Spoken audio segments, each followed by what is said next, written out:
Hello and welcome. What we got today is it's the last day of elections, campaigning, and then what we have is Andrew Bell here from the Brexit Party, who has been so kind enough to be first up and tell us exactly what he's got planned, and hopefully tell us his side of the story and what you're going to get from it.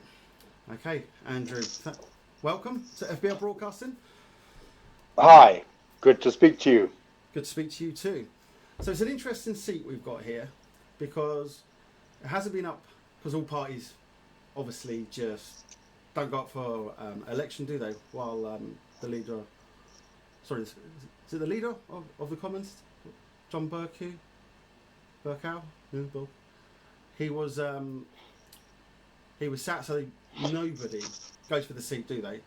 So it's interesting. So how do you think this is all you're right. For 14 years, there has not been, nearly 14 years, there's not been actually the last one was 2005. So since 2005, there hasn't been a contested election in Buckinghamshire, in the Buckingham Constituency. So people could be really into their 30s and never had a chance to vote for a candidate of their choice. Very interesting. Yes. So all the parties are out there, I believe. So you're obviously campaigning, but you've got an interesting take, as we discussed a little bit earlier. So tell us what the Brexit Party can do for people in Buckingham and also for the country. Well, I think that if you put together the number of people who voted for Brexit, the proportion of the population that voted for Brexit, and on my calculations, which are not the same as everybody's, a slight majority in the Buckingham constituency probably did vote for Brexit. You put them together with people who respect democracy and say, since you did have the referendum, you did have the vote, and there was a verdict, it's very important for democracy and for people to feel that their votes count for something, that you actually fulfill that mandate. Because we know that if the vote had gone the other way, there would have been no question about fulfilling the mandate. And I don't think it would be at all right for Brexit to be frustrated once you have had a referendum and told people they're making the decision. So you put together the Brexiteers and the Democrats, and I think you have something between 60 and 75% of the population who just want us to carry it out, have a Brexit. Obviously, people will have different opinions about what kind of Brexit it should be, and therefore it's only a minority position that you should try and revisit the issue. And as for the Liberal Democrat official position, which is that you cancel Article 50, you cancel the notice of leaving, that's just completely undemocratic. And so what the Brexit Party is standing for is carrying out that mandate. And it is two things that it stands for, I think, particularly. It's saying a distinctive position that the right way to do this, the correct way, is to leave and then negotiate further from the outside. Because if you negotiate while you're on the inside, they'll always have you over a barrel and they'll try and tie you up and it'll take much too long and you won't really leave. The second distinctive position, I think, is that we need to keep ourselves in existence and to keep the Brexit Party as a force, to act as a wing of the administration going forward, because it'll have people on the other side trying to tip the plane over that way. So we must be tipping it over this way and act as a safety valve in case the negotiations start to go the wrong way or the government starts to weaken. So we can't disarm completely. So if we do Brexit and it all goes through, we're still going to stay until it's all dealt with? It's very interesting. You've got a point there, because the withdrawal agreement had a very definite timetable that is written into the treaties, which is 2 years after you give a notice under Article 50. And that 2 years, as you know, ran out in the spring, and by agreement it was then extended and extended again, and now it's been extended again. But once we actually do leave, in other words, we carry out the withdrawal agreement, assuming it gets voted through Parliament in the current form or some amended form, you then move on to the negotiations provided for under the political declaration. There are no dates in the political declaration. When people talk about a deadline and about something happening by the summer, or the deadline at the end of the year, there is nothing there. There's no fixed date at all. It's baloney, because the way the political declaration is worded, you carry on negotiating and discussing until you reach a conclusion, whether it takes a few months or whether it takes years. Now, Boris says that it'll take a few months, but then he wasn't right about October. Barnier says no. Legal aspects came into it. Well, sure, there were many things. Say no, there wasn't allowed. Yes. So he did try. And he did try, and he accomplished a little. He did it in a scramble, and because he was in a scramble, he didn't get everything he wanted. I'll give you that. But, there's also things that can cause... but the real point is that when he said he'd do it by October, he basically must have known that that was not going to be possible. And when he says that it can be done by the end of next year, he must surely know that's not going to be possible. The question is, do you believe Boris or do you believe Barnier? Barnier and everyone else in the EU, and that's going to be their negotiating mandate, said that it's going to take much longer. It's going to take years. If we want to leave by the end of next year, we can leave with what Barnier calls a bare bones Brexit. Virtually nothing. Not real free trade. So we can. Very little. Very basic. If we would, yes. So it's going to be, as near as, damn it, it's going to be what people were calling a no-deal Brexit, even though there'll be a gloss of some kind of basic agreement. But even then, they're going to start along the way, like in the summer, they're going to start trying to force us. They're going to try to timetable us again and make us agree to some things before others. For example, the fisheries by the summer, to give up on that. They'll start trying to put pressure on Northern Ireland. They'll try and put pressure on Gibraltar and various things. But if we want to have the ambitious agreement that Boris Johnson has spoken about, that has so many aspects that the EU is absolutely clear that it'll take years. In each of these years, we'll be paying 18 or 19 billion towards the EU. And what's more, we won't have any voice at all in the way it's operated. So there is a real problem that there is no deadline.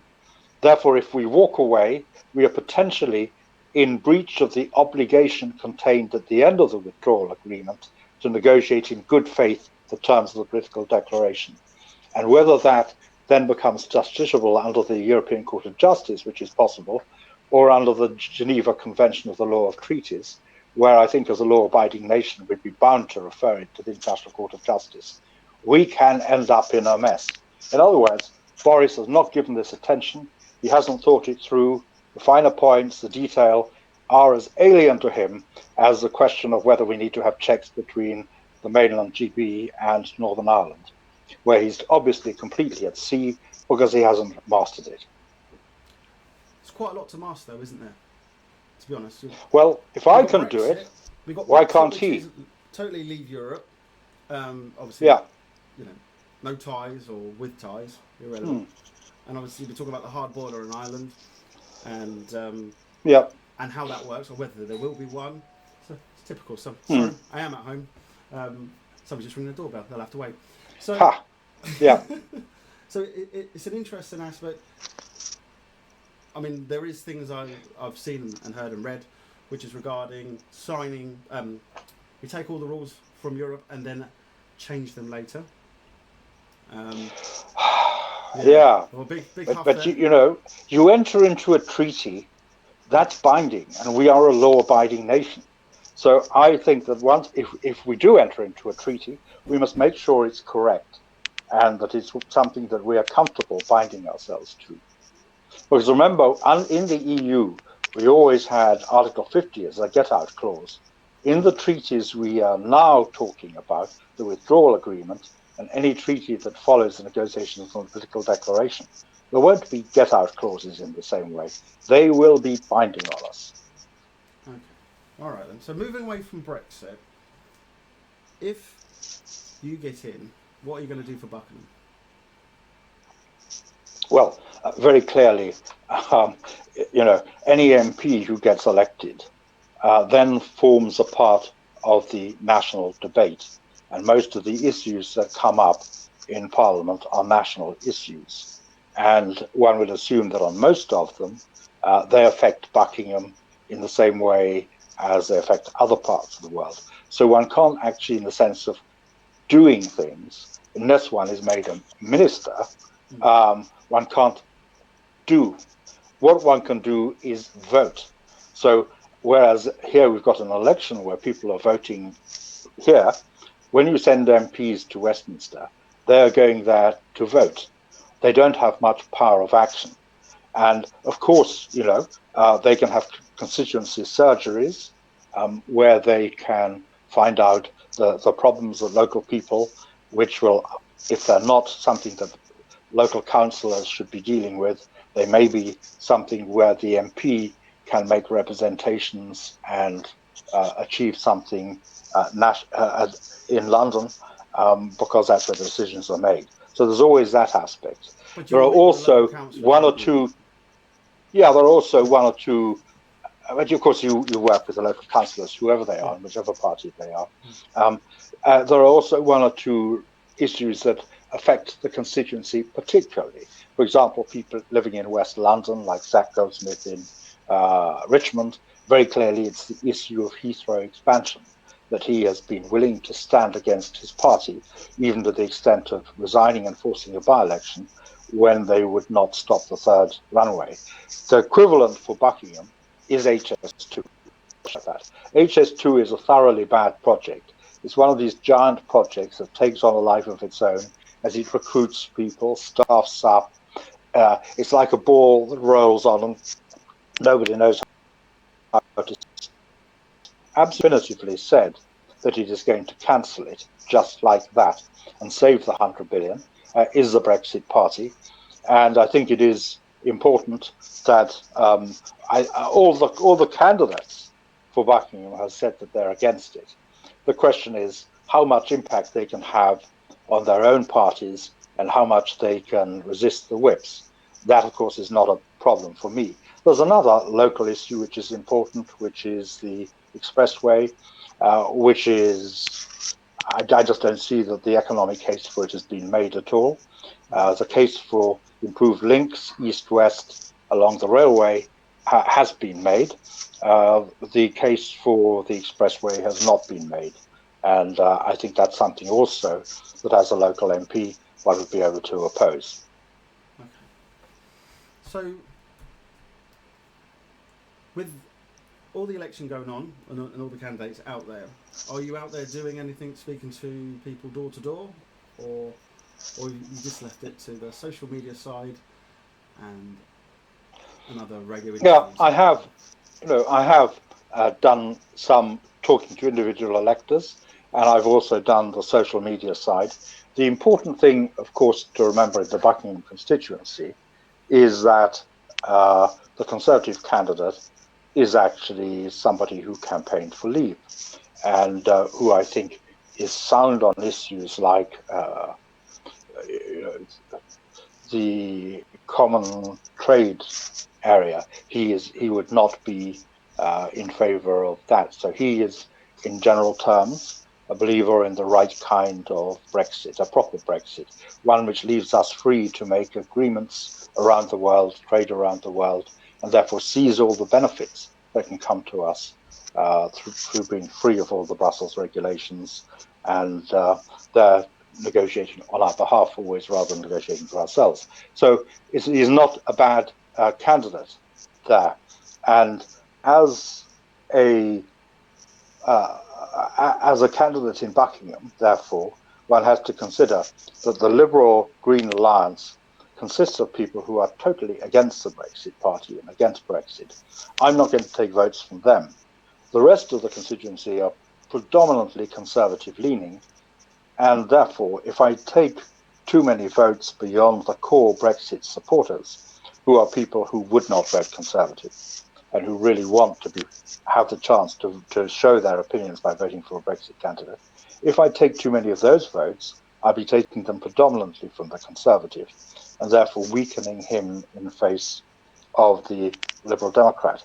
I need to be very sure that the Conservative is well ahead of the Liberal Democrat in order to run that risk. And I would say that, as the campaign has gone on, I've become more confident that I think this looks like it's going to be a Conservative seat, and therefore there will be a Brexit supporting member returned to Parliament. And therefore I think that people can vote for the Brexit Party without the fear that by so doing they let in the Lib Dems. That is, of course, my judgment. But if they have a fear, you're saying vote Conservative? Yes. If then their personal judgment is very, very close, then logically they should vote Conservative. I think it's pretty clear to me by now, and at the last hustings I was reading the body language of the Conservative and of the Liberal Democrat, and it's pretty clear that everybody knows the way this is going. And it's what I'd expect, because in 2005, before John Bercow became Speaker, if you look at the Conservative majority in Buckingham, in numerical terms, it was actually the largest majority in the country. Yep, understood. But things have changed throughout the whole entire nation regarding the swing of how each party has changed and gained. Conservatives have lost, Labour has lost, Greens have gone up, so has Liberal Democrats, and then they've gone down over the last, I would say, 17 years from the stats that I've looked at. So with Buckingham, it's an interesting one because I don't think there's any data there to let anybody know exactly whether it's fully Conservative, Labour, Liberal Dem, Green or Independents. So I do think there I'd kind of disagree with you, because by this stage in the campaign, the Conservatives, for example, who have a lot of workers on the ground, they have a lot of councillors, they will know what their canvass returns are showing. And the Liberal Democrat, who was an MP for 36 years, as a Conservative indeed, though pretty very much on the liberal wing of the party, he's too much of a realist not to know what's happening out there. And I think it's clear by this stage what's happening. Okay. So in 15 years, you're saying it's still the same? Yes. Okay, interesting. So on a last note, just before we finish up, if you don't mind, we've got other people who we're looking at today as well. What would, if we gave you a 2-minute to just tell us about what your campaign speech would be to get somebody to vote for either yourself or, in this case, from what you're saying, the Conservative Party? Go ahead. Well, you put me on the spot there. I have to speak for 2 minutes and summarize everything. I think that the Brexit Party, I'm more or less going to say the same as I've been saying to you up till now, which is that the Brexit Party stands for the view that in order to achieve Brexit, we should leave, because once we are negotiating from the outside, we're in a much stronger position to get what we want, which is not to be tied down and hobbled as we go out into the outside world. Now, there's nothing to fear in being in the outside world. Everything we buy in this country that comes from America comes without a free trade agreement. Everything we buy in this country that comes from Japan comes without a free trade agreement. I was watching Australian television at some point, and they just don't understand on their news why we are so worried about whether we are part of this sort of customs area, whether we are part of, whether we have strong links, whether we have an agreement with the EU. Because when Australia exports to the world, it doesn't have these things, and it does just fine. In fact, all these other countries that export to the EU, their growth of exports to the EU is faster than ours. However, the EU is a slow growth area. And we have the opportunity to trade and build up our trade with all the fast growth parts of the world. But above all of that, forget about trade. Because when we went into the EEC, it affected the economy negatively for a transitional period. And there's no reason to think that any transition doesn't have its effects going out as well.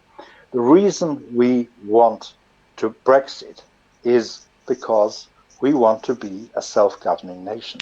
It's about self-rule, because the EU is a project that leads inexorably to federalization, to one government over the whole of Europe. I believe in government close to the people. I believe in the British traditions of democracy and government that we've exported to the world. And I think above all, I go to Africa, see countries there. The people there fought for self-rule, self-determination against us. And when you say to them, now it's our turn to be asking for self-rule, they understand. And I think most people in this country understand. There is no price to be put on self-rule. It's essential. And that's what the Brexit Party stands there to guarantee. Whether that guarantee proves unnecessary because Boris Johnson does the right thing, or whether it becomes necessary again to flex our muscles, pick up our weapons, and go again into battle. If you feel that you can, vote therefore for the Brexit Party at this election in order to show what you stand for and what you believe. If you feel that the Conservative position is vulnerable in Buckingham and you still want Brexit, then vote for the Conservative. It's your choice. I think that you're safe to vote for me, but everybody needs to make their own decision on this. And certainly I have nothing against Greg, the Conservative candidate, who when he's elected, as I expect he will be, I expect to be a fine MP. Okay, excellent. Thank you very much. And thank you for being the first one out of the hat to reply, get in contact, and join us on this Facebook page. Do follow the Facebook page if you could. Just watch the broadcast. I'm sure people will have a few questions, especially if they're dithering about who to vote for. If you could reply to them, that'd be greatly appreciated. And thank you once again, and good luck for tomorrow. Thank you. Bye-bye.